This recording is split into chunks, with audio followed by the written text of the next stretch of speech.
এই বাচ্চার কথা কেউ মনে রাখবে না, এই বাচ্চাটার কথা কেউ মনে রাখবে না। 3 মাস পরে, 6 মাস পরে, 1 বছর পরে আরো নতুন ইস্যু আসবে, আরো নতুন পাপ হবে, আরো বড় বড় ঘটনা ঘটবে। এরপরে মানুষ এই বাচ্চাটাকে ভুলে যাবে। এই বাচ্চাটা কি তার মৃত্যু যন্ত্রণা ভুলতে পারবে? তার সম্মানহানি ভুলতে পারবে? তার পিতামাতাকে ভুলতে পারবে?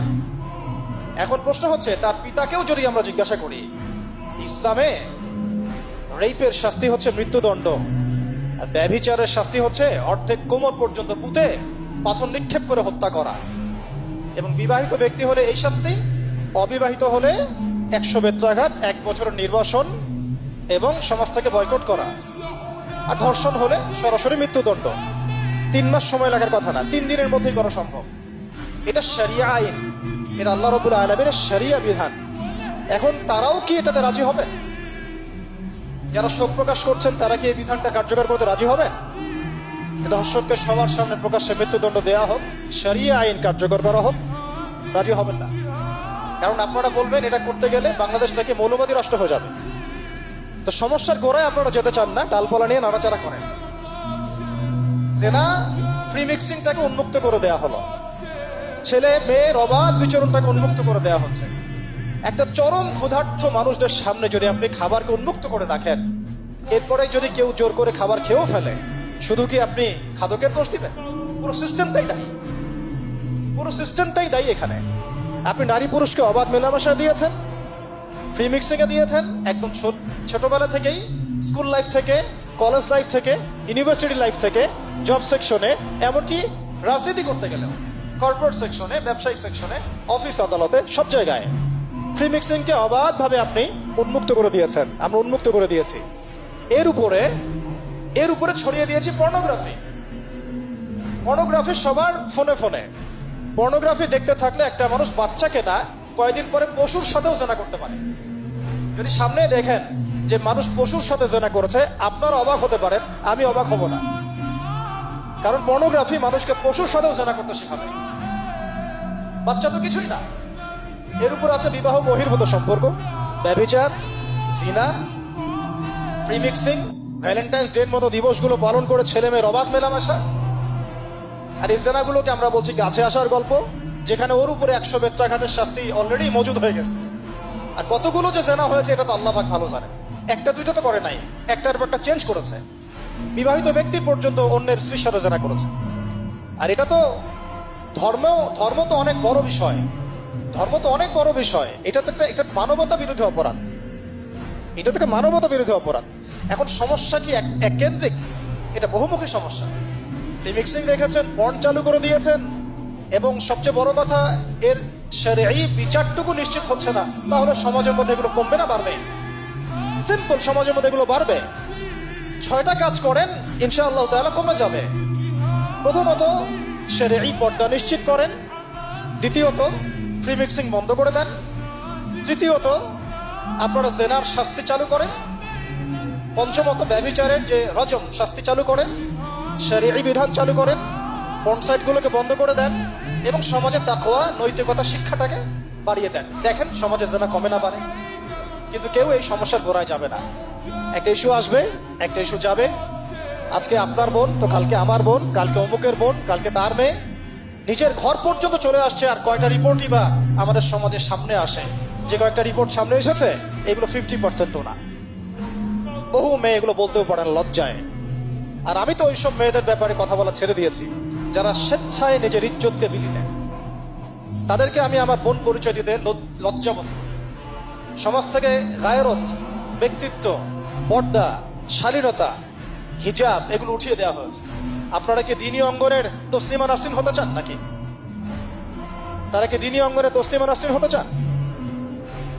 কেন আপনি একটা ছেলের সাথে হারাম সম্পর্কে জড়াবেন? কেন প্রেম করতে যাবেন? কেন আপনি তার সাথে বাইকে করে ঘুরতে যাবেন?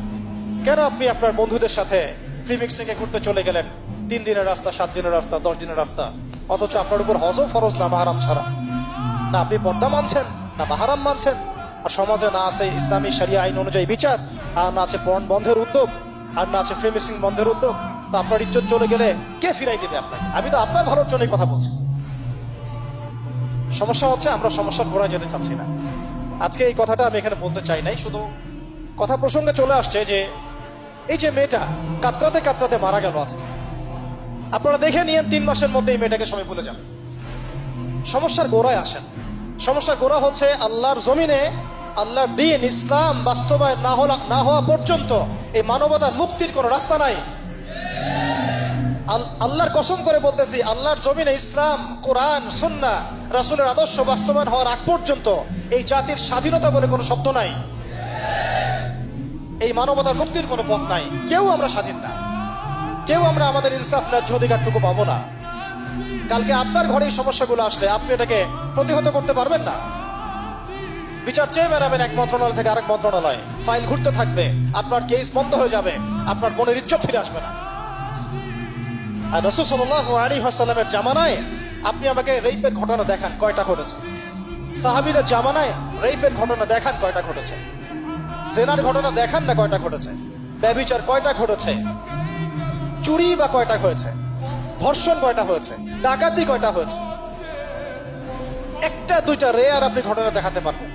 এবং যখন সেই ঘটনা ঘটেছে ইনস্ট্যান্ট দেন এন্ড দেন নবী সাল্লাল্লাহু আলাইহি ওয়াসাল্লাম শরীয়ত আইন বাস্তবায়ন করেছেন। তিনি শুধু মানুষকে তাকওয়ার ওয়াজ নসিহত করেন নাই, বরং আল্লাহর আইনও বাস্তবায়ন করেছেন। এই দুইটা সমানুপাতিক ভাবে চলতে হবে সমাজের পক্ষে। শুধু তাকওয়ার ওয়াজ করেই সব বন্ধ করা যাবে না, আইনও বাস্তবায়ন করতে হবে।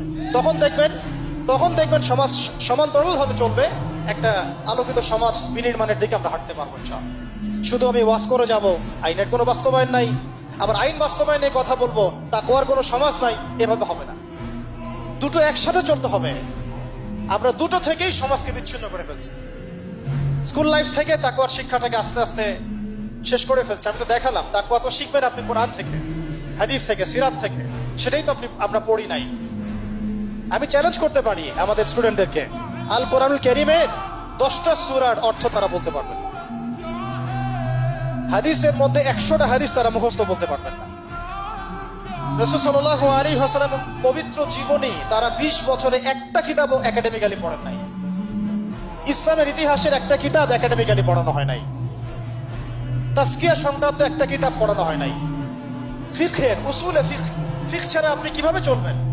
ফিকহের একটা কিতাব পড়ানো হয় নাই। তাহলে এই জাতিটাকে আপনি কিভাবে ইসলামের দিকে নিয়ে আসবেন? শিক্ষা ছাড়া।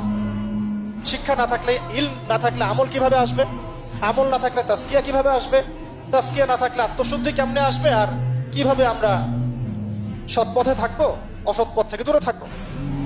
কিভাবে আমাদের মধ্যে আল্লাহ ভীতি জাগ্রত হবে? আর আল্লাহ ভীতি যদি জাগ্রত না হয়, আমি গুনাহ থেকে কেন দূরে থাকবো? যার মধ্যে আল্লাহর ভয় নাই সে গুনাহ থেকে কেন দূরে থাকবে? তার মধ্যে তো আল্লাহর ভয় নাই। তা আমরা তাকওয়া বিবর্জিত সমাজ প্রতিষ্ঠার দিকে এত মেহনত করেছে বিগত প্রায় 50, 60, 70 বছর থেকে। কিন্তু আগামীর বাংলাদেশে আমরা এটা আর দেখতে চাই না।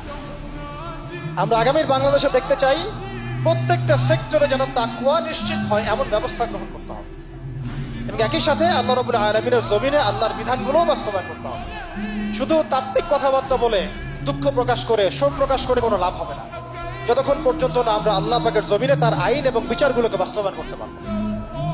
আর আল্লাহর কসম করে বলছি, আল্লাহর জমিনে আল্লাহর বিধান বাস্তবায়ন হলে সমাজে পাপের হার তো কমে আসবেই।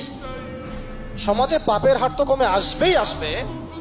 কোন কাফের, মুশরিক, মুরতাদ জনগোষ্ঠী আমাদের দিকে চোখ তুলে তাকাতে পারবে না ইনশাআল্লাহ। আমাদেরকে দাসত্ব শৃঙ্খলে আবদ্ধ করতে পারবে না ইনশাআল্লাহ। সব কথার শেষ কথা ভাই, যে আমরা দুনিয়াতে এসেছি লিমিটেড টাইমের জন্য। এই সময়টুকুতে যদি আমরা হেলায় ফেলায় দুনিয়ার জীবনটাকে নষ্ট করি, আমাদের দিনটাকে ঠাট্টা ছলে গ্রহণ করি, কোরআনকে মূল্যায়ন না করি, হাদিসকে মূল্যায়ন না করি, আল্লাহর দেয় এই সুযোগগুলো, রমাদান, এই কোরআন, এই তারাবি, এই তাহাজ্জুদ, এই সাদাকা, এই তাকওয়া, এগুলোকে মূল্যায়ন না করি, তাহলে ক্ষতিগ্রস্ত আমরা হব, আর কেউ হবে না। ক্ষতিগ্রস্ত এই পৃথিবীতে অন্য কেউ হবে না, বরং আমরাই হব। আল্লাহ পাক আমাদের সবাইকে পরকালীন চূড়ান্ত ক্ষতি থেকে আল্লাহ হেফাজত করেন, এবং দুনিয়াতে যে ফিতনা, ফাসাদ, এই রাহাজানি চলছে, এগুলো থেকে মুক্তির পথ যে একমাত্র ইসলাম, এইটা বোঝার তৌফিক আমাদেরকে দান করেন।